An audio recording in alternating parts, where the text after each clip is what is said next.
Hi everyone, this is our channel, Meet the Real Story. Please like, share and subscribe. Hi there, I'm Carl and I'm 19 years old. I live with my grandpa on his farm on the outskirts of the city. Grandpa is fond of nature and quietude, as these calm his soul and spirit. He loves cultivating flowers and is very skilled in this field. He reads numerous books on unusual species of flowers, including their planting and growing requirements. He can also extract perfume fragrances from flowers. At first, I didn't care about this hobby of his and viewed it as a waste of time. However, after talking with him many times at length and listening to his myriad descriptions of the beauty of nature and flowers, I became hooked on them myself. Now I am as passionate as he is about them, and I love to study and learn about exotic and rare flowers. One of Grandpa's friends happened to be a botanist. He could talk for hours about rare flowers, even imaginary ones depicted in science fiction movies. One evening after he had visited our home and left, we went into the kitchen to prepare dinner when suddenly there came a knock at our front door. I answered the door, but no one was there. Nothing save a small box with a card, which I dutifully carried to Grandpa. The card said simply, "A gift from a dear friend." So we opened the box to find some strange seeds that were unlike any that Grandpa had ever seen before. He read another part of the note. "This is a Yasni flower from the future. Get ready for a fantastical, unforgettable trip." We didn't really believe this silly message, but we decided, what the heck, let's plant them and see what happens. In just 3 days, the seeds had produced exotic-looking purple flowers. Grandpa plucked one to extract some perfume from it. It had a wonderfully fragrant smell. Suddenly, I felt enervated and listless. My vision blurred, I couldn't breathe, and I became dizzy and passed out. When I opened my eyes, I was in the middle of some unknown desert. There were unfamiliar-looking parked cars with people in unfamiliar-looking clothes. One of the strangers pointed at me in alarm and shouted, "Catch him!" I ran, but they surrounded me and caught me. They bound my hands and hung me from a horizontal tent frame. I heard a groan and looked to my left to see Grandpa, similarly bound and hanging from another tent frame. The strangers were speaking in a language I had never heard before. Their apparent leader came over to us and said, "See this desert? The entire world is like this. Because of you. You destroyed our world. Our future is dark and bleak now. Those Yasni flowers you planted ended up breeding out of control and destroyed the world. You need to pay for your foul deeds."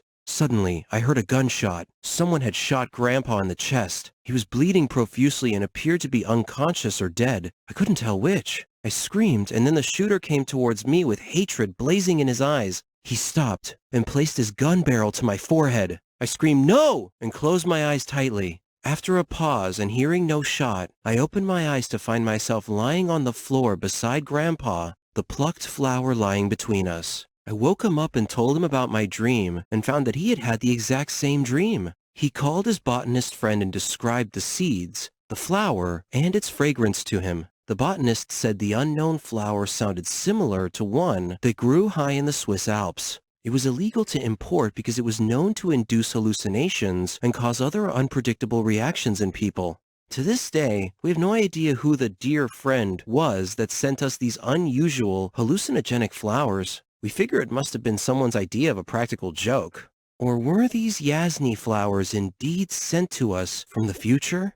Hi there. I'm Marco and I'm 21 years old. I was born and raised in one of the poorest neighborhoods in my city. I tried to find a decent hobby at a young age that might lead me into earning a living. I found my passion when I began working in the computer field. I fell in love with technology. Because of my intelligence, I became famous in a short span of time. I could identify computer problems and resolve them immediately. I became wealthy, but my greed couldn't be satisfied. I want to get richer quicker, so I became a hacker. I experimented and played around trying to crack various low-level security systems. Then one day, I decided it was my time to up my game by trying to hack into banks and websites.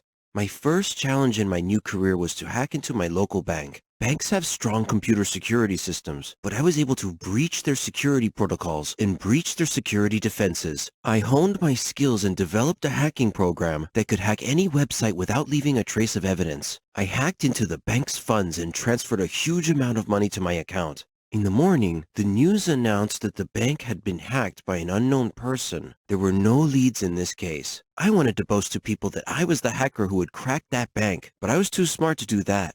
My next challenge was to hack into my country's national banking system, a higher-level security system. It took me a couple of attempts, but I succeeded in the end by transferring a hefty sum of money into my account. The whole city was abuzz talking about the phantom hacker who was stealing money from banks with impunity and without leaving a clue. My third challenge was the Ministry of Finance. I tried to breach their website a few times, but I failed each time. After some investigation, I learned that they had a Russian security expert in charge of their security, and he was very good indeed. As a matter of pride, I took it upon myself to make beating him my personal goal in life, like an equal opponent in chess. We began playing our game. I would try to hack in, and he would block me. This back and forth game continued for a little while, until one day he sent me a message. "Got you!" Suddenly, my computer shut down. Soon afterwards, the police showed up at my door and arrested me. So here I sit in prison. But the chess game between myself and my Russian adversary is not over yet. I will finish my prison term and come back for a rematch someday. It's a matter of personal pride now. My name is Nathan. I'm a 40-year-old businessman who runs an import-export company. I lived with Mom and Dad and my brother Sam. Some siblings coexist peacefully, some fight all the time, and some hate each other. Sam and I ended up in this latter category because our decisions shape our lives. Let me tell you our story. I worked hard and made good decisions to be successful in life. This contrasted with my lazy brother who wanted easy money without having to work for it. This was a sore point between us.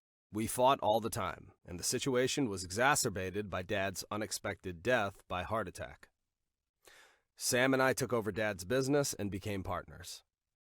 Soon, though, Sam thought the business was too much work, so he decided to work abroad for bigger wages and less work, presumably.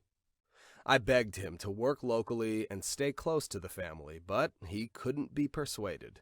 So he gave up his share in the business and left to work abroad, and I ran the business as sole proprietor. As I gained experience and business acumen, the business prospered and grew as I earned the customer's trust. As my profits grew, Mom and I moved into a bigger house.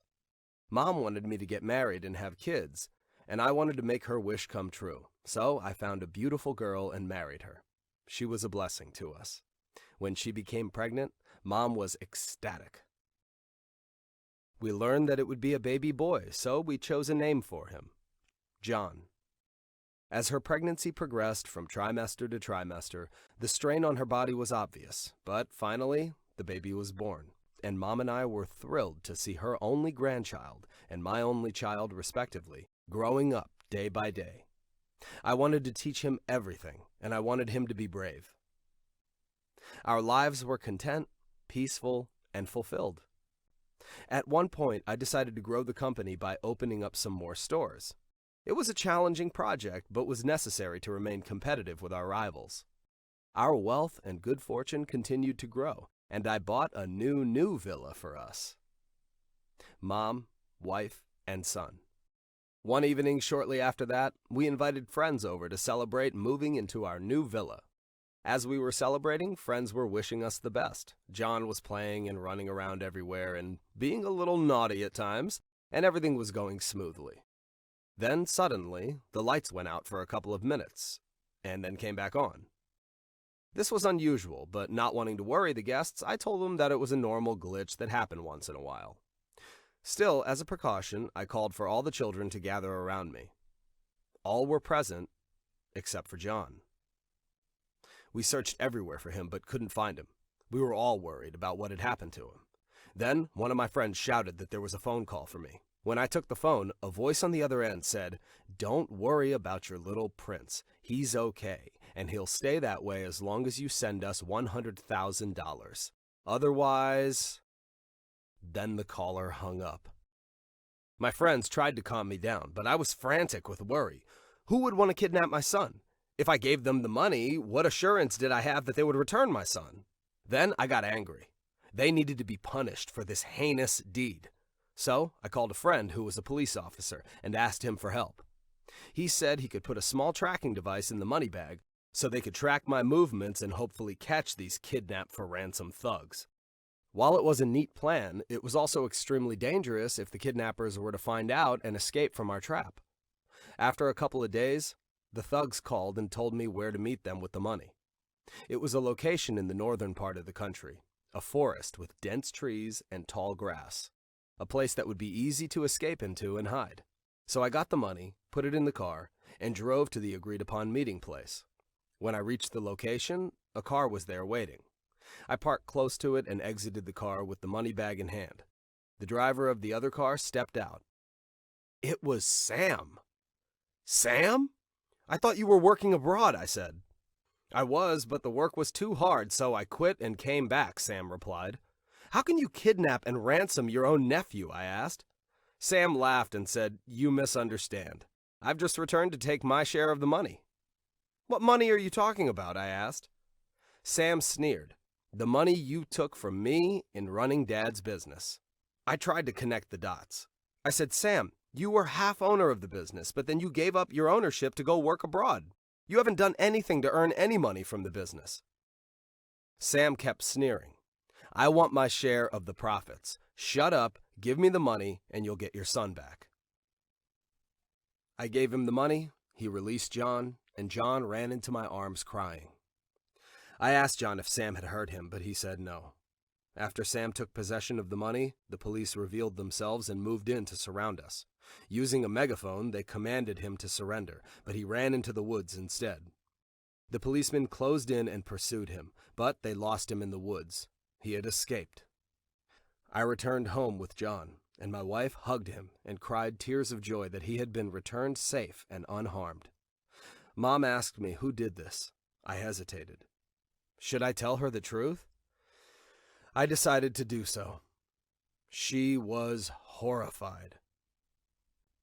A few days later, I received a letter. It was from Sam asking if I was ready for the next payment of my debt to him. I was dismayed and fearful at the same time. Sam had decided to be a villain against his own family, and I had decided to fight back against him tooth and nail. Decisions shape our lives.